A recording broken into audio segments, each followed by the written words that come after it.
Hello, welcome to the channel, or welcome back. Today we're going to be ranking some Monster High characters based on their designs. I've selected approximately 20 or so characters to do today, but I'll most likely continue this as a series going forwards. Today we're only doing characters in their basic outfits. However, I plan on expanding the series to rank other lines, and maybe even some collector designs.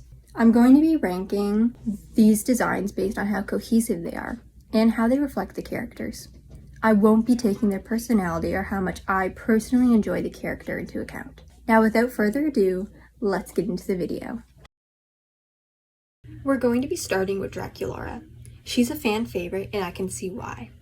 Her outfit is adorable yet simplistic. I love some of the details they gave her, like the neck ruffles, her umbrella, and her iconic heeled boots. Even though I really like this design, I do think that they could have explored the Victorian Gothic concept they were going for with the ruffles a bit more. Draculaura is over 1,000 years old, so I would have loved to see some of that lineage explored within her clothing. On a side note, I'm very curious as to why they chose her earrings to be safety pins. They look very interesting and definitely tell me she's a teen, as I see many teenagers wearing them. It's just a cute little detail I thought I'd comment on. Due to me thinking they could have expanded a bit more on her design, I'm going to be putting Draculaura in the love them category. The new girl at school, Frankie Stein, is definitely outgoing with her fashion sense. She wears a lot of mixed match patterns such as plaid, stripes, polka dots, lightning bolts, etc., which is a very interesting design choice given the fact that she's a Frankenstein. It makes perfect sense that she'd wear so many patterns together, even when most fashion goers will tell you not to. The only problem I find with this idea is that we can kind of get lost in her outfit, especially with how monochromatic her color scheme is. I feel like all the blues become a big jumble in her midsection. For the sake of cohesiveness, Frankie's design isn't quite there. However, the multitude of patterns fits her character so well that I honestly can't be mad at it. For this reason, I'm going to be placing her in Love Them. Clawdeen is such a badass, fierce character, and that means her outfit should be just as fierce. The purples fit her so well, as the color purple has often been associated with stubbornness and high power. Not to mention, it just looks so good on her. The furred collar was a great touch and brings our eyes up to her magnificent hair. The shoes are also just so amazing, like most Monster High shoes are. I like the fact that her shoes are toeless, since Clawdeen has claws, and I'd assume a toed shoe would be uncomfortable due to that. It's not an overly complicated design, which I think suits Clawdeen well. I really don't know what they could have done to make this design better, and due to this reason, I'm going to be putting her in Perfect. Lagoona is one of my personal favorites, but as I promised, I'll be putting that bias on the back burner today. I do quite like the easygoing design they gave her, as I feel that a more outgoing approach wouldn't have fit her as well. You can really tell by this design that Lagoona is a beach and swimming girly, and I enjoy how they made that aspect of her character really prominent. However, her fins will forever bother me. Every time I see her swim in the webisodes or movies, I cringe a little on the inside. Theoretically, she shouldn't be able to swim so well, given the fact that her fins are constantly pushing the current against her. Even though I love all the details in her outfit, like the seahorse pearled necklace and the blue streaks in her hair due to chlorine, I'm going to have to put Lagoona in the Love Them category solely due to the fins. I don't know how they made it past the editing phase without fixing the fins, but they didn't, and that is sadly Lagoona's downfall. In so many doll companies, the male characters are overlooked, pushed aside, and just given the ugliest clothes imaginable. With Monster High, this can happen sometimes, but I do feel like they try a little harder than other companies. With Deuce, you can see they put some thought into him. He's most certainly not boring to look at with all the colors and designs in his clothing. The checkered shoes and skull graphic tee give off such a 2010s punk skater vibe, and that's honestly perfect for Deuce's personality. With his design, I would have liked to see a bit more reference to his Greek heritage, as well as something to show that he is more than just a Gorgon, as he is a demigod since Medusa is his mother. At the end of the day, I think Deuce's design is alright, but I feel like it's a bit bland. So I'll be putting him in the good category. Up next is the princess herself, Cleo de Nile. Cleo's design is truly one of the best Monster High designs in my opinion. I love her golden attire with a pop of blue. I love the bandages and how they interact with her shoes, and her makeup is spot on, as is the golden streaks within her hair. I also find it amusing that she keeps her phone in a strap at her thigh. We don't see the other characters' phones incorporated into their regular outfits like that, and I find that to be such a Cleo move. Of course she'd have her phone at the ready 24/7. She's the Cleo de Nile after all. As she deserves, this de Nile is going in the perfect category. I think red was such a good choice for Ghoulia's main color, as it's a large contrast to her skin tone. It also goes together well with her hair color, as it's a lighter blue. I also am really glad that they didn't go with the stereotypical look for a nerdy smart girl, like lots of media wants to show. These characters can be so much more than thick glasses and puffy sweaters, so it's nice that Mattel and the Monster High creators took that to heart. The cherries are iconic, and so is Ghoulia. She's going right next to her best ghoul friend in the perfect category. The ghostly ghoul Spectra really chills the soul with her chain motif attire. I love her shoes, with the balls as her heels.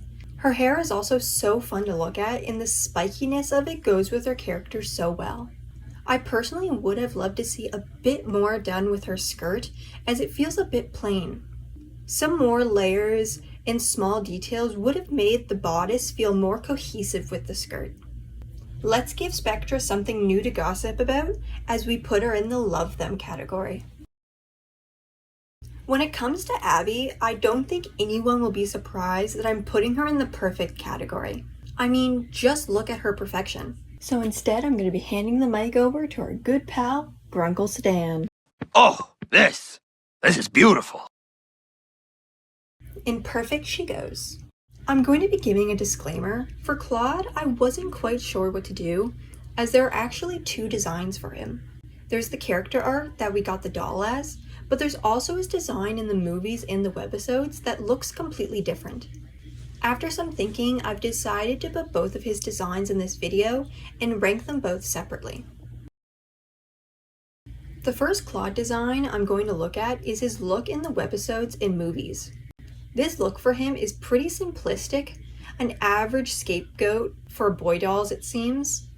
I'd say the only interesting feature on him would be his shoes. The golden yellow stands out quite a bit compared to his mostly black outfit. He's definitely giving that jock appearance, which I don't think is bad, but is a little lackluster considering other Monster High designs. At the very least, his outfit is cohesive, so I'm going to be putting this Claude in the meh category. Next we have the second Claude, which is the character art version of him. I'm just going to say this now, this is awful. Who came up with this? I couldn't imagine Claude ever wearing this unless forced to or by losing some sort of dare. The yellow vest looks so out of place, and why in a million years would he be wearing a necktie? Also, in the Holy Father and Spirits, what is that hat? Again, the only good feature would be the shoes and jeans, I suppose. Except, unlike the last design, which was just boring, this one is ugly. I give it an F. Try again, it's going in Y. Jackson is such a sweet character, so I'm disappointed that his outfit lacks for me. The color of his shoes I feel are so random, as if they spun a color wheel and went with whatever it landed on. And while I find the bow tie fun, it would have looked so much better in a darker color to contrast the yellow Jackson always wears. Besides those nitpicks, I think he looks nice, and shall be putting him in the good category.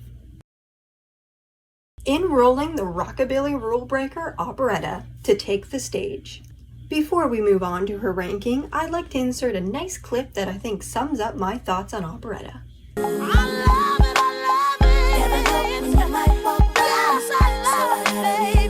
How nice indeed. She gets the gold star of approval. Next! Okay, I know some people may be mad at me for this next opinion. In fact, I'm even a little mad at myself. But Robecca's design isn't all that great.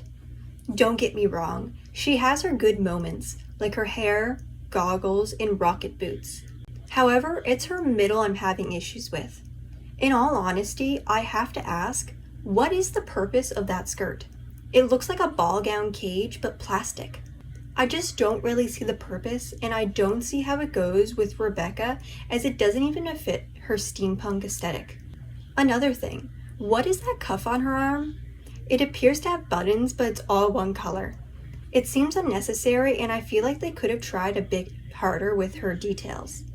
Due to this, I'm gonna have to hurt my poor heart and put Robecca in the good category. Don't worry though, Robecca will get over it soon enough. I don't even actually know if she has a heart. Here comes our Poison Ivy wannabe, recycling one step at a time. Venus is such a cool character, and I love the message she showcases to children. She also looks super awesome. I'm in love with her jean jacket, and I'd love to remake it for myself one day. Her shoes are also really well designed. Is it just me, or has anyone else ever wondered if her shoes were alive? Or if the mouths were just really well sculpted? Another little detail I love are her ears shaped like leaves. It's such a small thing to add, yet it was such a brilliant idea. I'd have to say the only downside I have for Venus's outfit is her leggings. The design sort of clashes with the shirt. I'd much rather the shirt be the vocal pattern than have both of them confusing my eyes, which are already bad enough, thank you very much. I think Venus deserves to take a spot in the love them category, as long as she doesn't sneeze her pollen on anyone. Frankie's hair is white after all. Incoming our residential fire smurf, Holt Hyde. Holt is just so fun to look at, which in my opinion is what makes a good character design.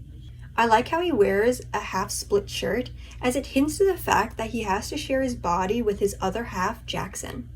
His fire red jacket is also a really nice pop of color to go with his skin and hair.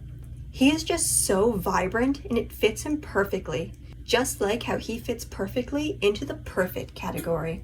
Go free Holt and annoy your ex Operetta. I take back what I said towards Cleo's design. Toralei's design is the most perfect and spot on. Everything about this outfit is screaming mischief practicality, yet is also really fashionable. It's all so cohesive, I can't picture changing a single thing.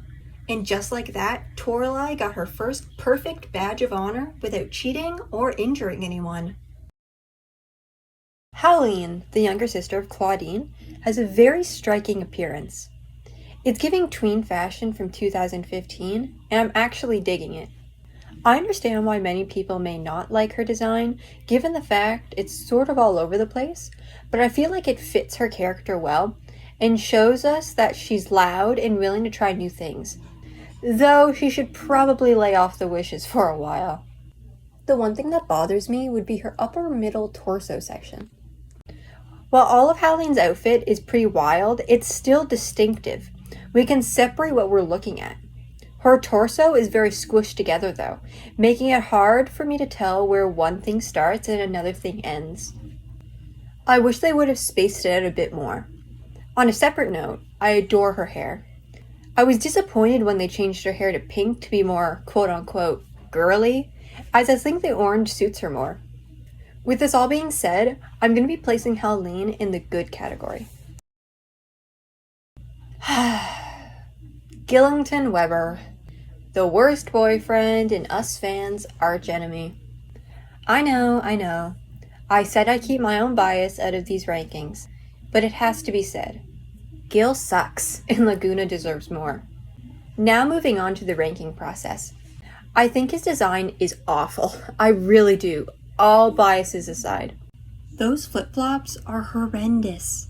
The jeans are an awful color, and why in the 7 seas is his shirt purple? Purple. It's so random and really doesn't suit him. Another thing, what are those eyebrows?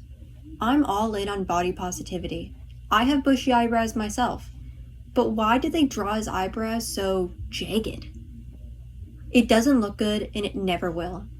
His hair is no better, looking like it's glued to the top of his head. And his gills, why are they like that? They come out of his neck like some tufts of hair. Did they not research what gills look like? Actually, considering Lagoona's fins, I'm going to assume not. Well, unlike some of the others, this choice was very easy to make. He's ugly, inside and out.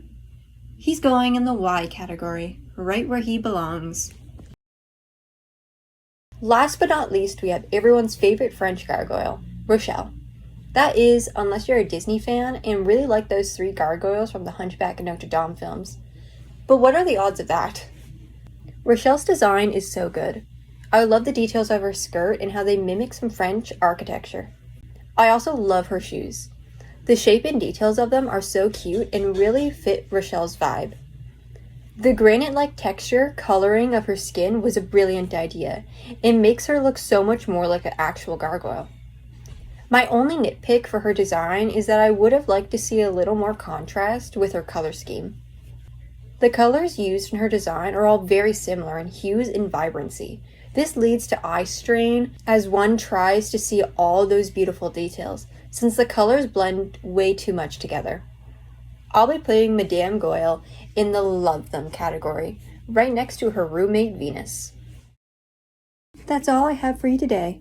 I hope you enjoyed the video and have a fantastic day.